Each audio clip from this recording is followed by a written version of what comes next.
Et bonjour à tous et bienvenue dans cette nouvelle vidéo. Donc c'est la partie 2 du montage des protections pour le Speed Triple. Et donc là on va monter des tampons de protection de chez SW Motech. Donc il existe pas mal d'autres marques.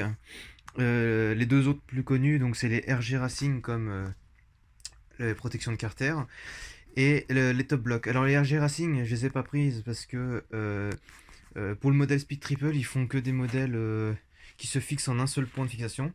Et moi je veux deux points de fixation, c'est ce que je vous recommande d'ailleurs parce que vous avez moins de chances de tordre le cadre, voire de casser les carters moteurs, puisque on va se monter sur les fixations moteurs qui sont ici et ici.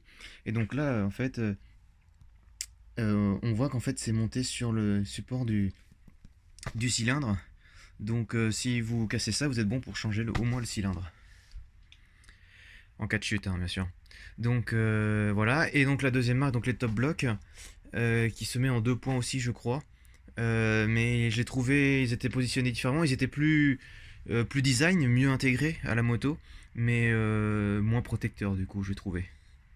Donc j'ai choisi les SW Motech. Et les SW Motech sont aussi beaucoup moins chers, c'est-à-dire que là, pour les deux côtés, évidemment, pour le jeu, j'en ai pour 130 euros, alors que les Top Block, il y en a pour, je crois, 250 euros.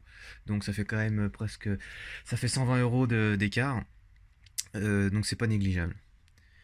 Donc pour faire cette manip là, il vous faut absolument une clé dynamométrique parce que là on va desserrer les supports moteurs et remettre des vis à la place qui sont fournis dans le kit.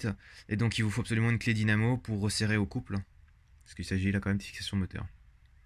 A noter que cette vis là, donc pour ce modèle là, hein, cette vis là est vissée directement dans la patte ce carter et celui-ci en fait derrière il y a un écrou. Donc on va démonter ça et je vous montre après le kit. Donc voilà, les vis sont démontées.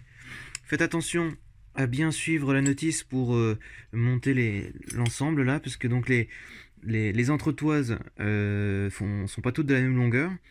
Et le support ici, la patte, a pas exactement la même forme des deux côtés en fait, puisque les points de fixation sont pas placés exactement au même endroit. Et donc ça va venir se placer comme ceci. Ça là et ça là. Par-dessus carénage. Et ici, par-dessus, on montera le tampon de protection. Hop, donc voilà, la patte est montée. J'ai monté le patin de protection dessus. Franchement, la qualité d'usinage est assez bluffante. Et ici, pour finir, pour une petite finition, on a le logo à mettre. Voilà, donc une petite plaquette en plastique qu'on va venir mettre ici, comme ça.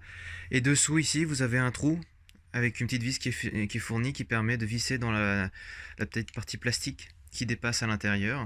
Et ça tient le logo. Et franchement, ça rend beaucoup plus joli que les anciennes versions. Les anciennes versions, vous aviez deux vis qui passaient à travers, là, comme ça.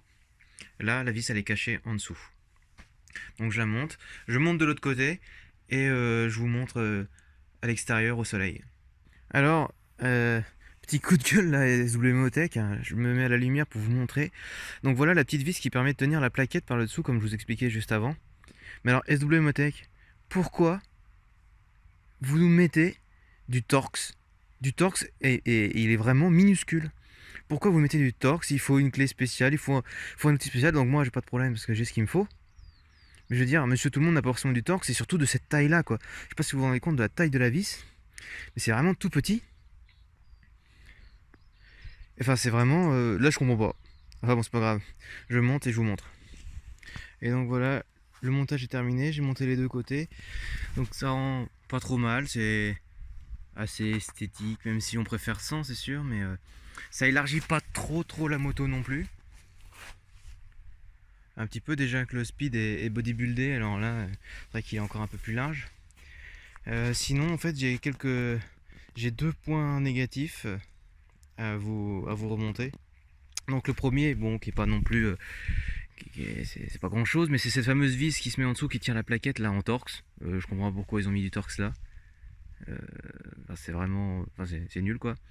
Et le deuxième point qui est un peu plus, peut-être un peu plus chiant, je sais pas si vous voyez ici, les deux vis qui tiennent le top block sur la patte dépasse pas mal de la plaque. Donc on se dit que si jamais en cas de chute, si jamais la plaque se tord, on se dit qu'on a tout ça de marge avant de toucher le carénage, mais en fait il y a des chances que les vis viennent enfoncer le carénage. Donc à voir pour redémonter et raccourcir les vis. Je sais pas encore. Bon, pour l'instant. Sinon, ça rend pas mal. C'est. Alors le truc pour tous ceux qui ont des rétros d'origine ou des rétros Triomphe, d'option Triomphe, pardon, vos clignots, pas les rétros, n'importe quoi. Vos clignots, ils sont toujours plus longs que ça. Donc en fait, si vous chutez, vous allez dégager vos clignots. Voilà. Mais bon, c'est que des clignots. Mais bon, les clignots de Triomphe à 100 balles la paire, ça pique un peu. Enfin bon, voilà. Bon, sinon j'espère que cette vidéo vous aura plu. N'hésitez pas à vous abonner, etc. Pour pas louper les prochaines vidéos. Et ciao.